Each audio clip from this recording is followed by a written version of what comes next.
We have State Representative Kalan Haywood, the Assembly Assistant Minority Leader. I believe he's with us as well. Representative Haywood, are you with us this morning? Good morning. Yes, I am. How are you? There you are. Well, I'm great, especially since you're a step ahead of Senator Smith, who now Jeff and I go back, 30 some years. So I recall when Jeff was in the assembly and he would be on time for things. Now he's a senator and now he's a big deal. And you know how those senators are. The senators are the senators. Said the former senator. Yeah, we just, the senatude never goes away. Appreciate you being here to talk a bit about the state of the state and also the Republican response to it. So can I just kind of get your 30,000-foot view of what you took away from the governor's remarks? Yeah, I've seen the governor give his seventh State of the State now. And last night I was proud, not just as a state rep and as a colleague, but as a Wisconsinite. The things that the governor talked about in his State of the State address were things that we as legislative Democrats, we heard over the last year as we knocked thousands of doors. And one thing that stood out, no matter if you were in a blue district, a red district, or a purple district, is folks want to talk about the rising costs.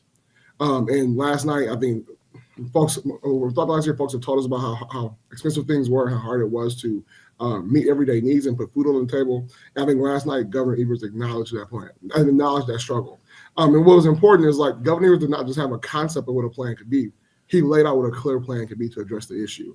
And whether that was reducing childcare costs or providing healthy school meals for our children in school, lowering prescription drug costs so folks aren't picking between putting food on the table and having life-saving medication. Governor Evers laid out a clear plan of what it means to address these core kitchen table issues. I was really proud of the governor, as I am every year when he gives a State of the State, and also just looking at our state's financial situation. I think due to the leadership of Governor Evers and legislative Democrats, our state's one of the best financial situations it's been in state history. So just all in all, last night, we know we have work to do in Wisconsin for sure to get things done for the people. But I think last night I was proud to see Governor Evers highlight the positive things that have happened and that we can do if we work together. I have to say, and this is very inside baseball, but I like to take people behind the curtain now and then. To me, was watching Republicans react when the governor talked about how he signed tax cuts into place, and Republicans want to say, hey, wait, those were our tax cuts. Well, what they're not saying is, well, Governor Evers had to veto the parts of it where you wanted to give so much more to the very wealthy. So exactly. while that final budget may not have attracted, all of the Democratic votes, it was a Democratic governor's veto pen that actually right-sized those tax cuts. And so I feel like everybody can take a little bit of credit for making sure that there was a more proper tax cut out there.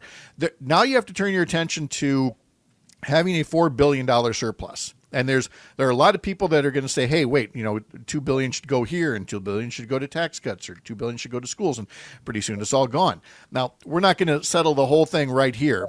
But what I've said pretty consistently is, as somebody who was a Democratic senator, I would concede the notion of let's start with how much of that $4 billion could go toward a middle-class tax cut. A right-sized middle-class tax cut, especially maybe property taxes, as Leader Neubauer told us a week or two ago here, and Senator Hesselbein as well. And then we can address how much should be invested into, education and safety programs and everything else. But again, that's my view from the outside. But what are your feelings on maybe the first order of business is to figure out the tax cut that kind of attracts Republicans, and then you can kind of go on with all the rest of the state budget? Yeah, no, definitely. I mean, the fact that our state has a state surplus is putting us in a phenomenal situation. There are some states around this country, as I'm sure you are aware, who operate in a deficit every year.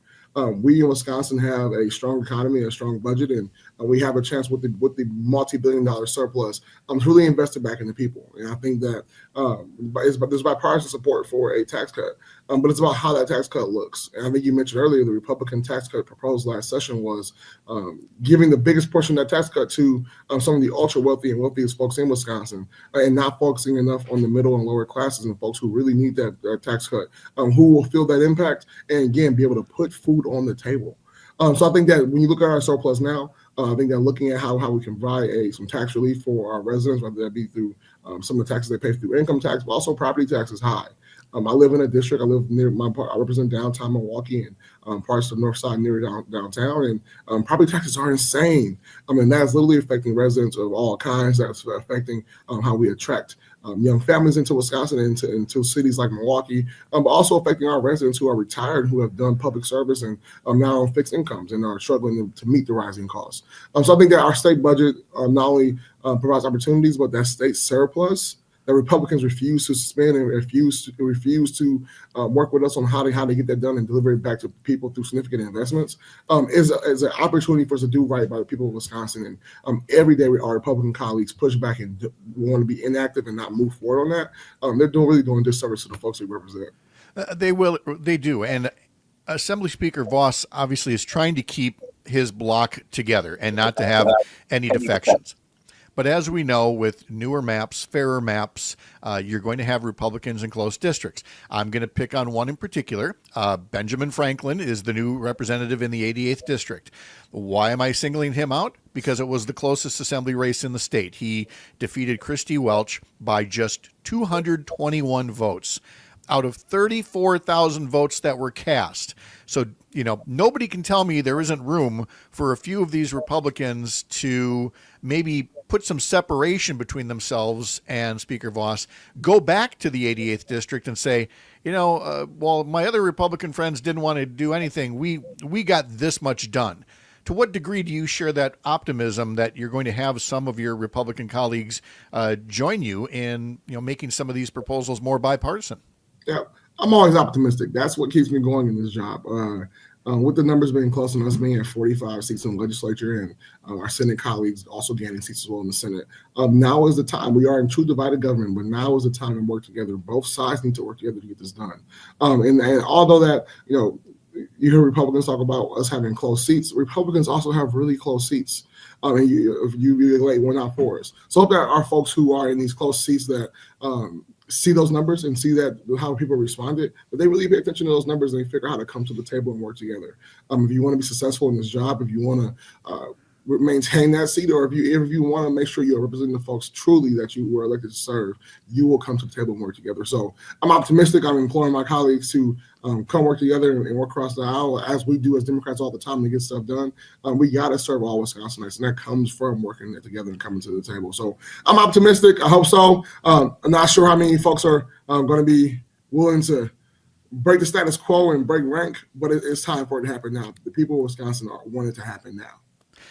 This next topic is admittedly an emotional one for a lot of legislators. It clearly was emotional for the governor last night, and I knew former state representative Jonathan Brostoff well years ago as well.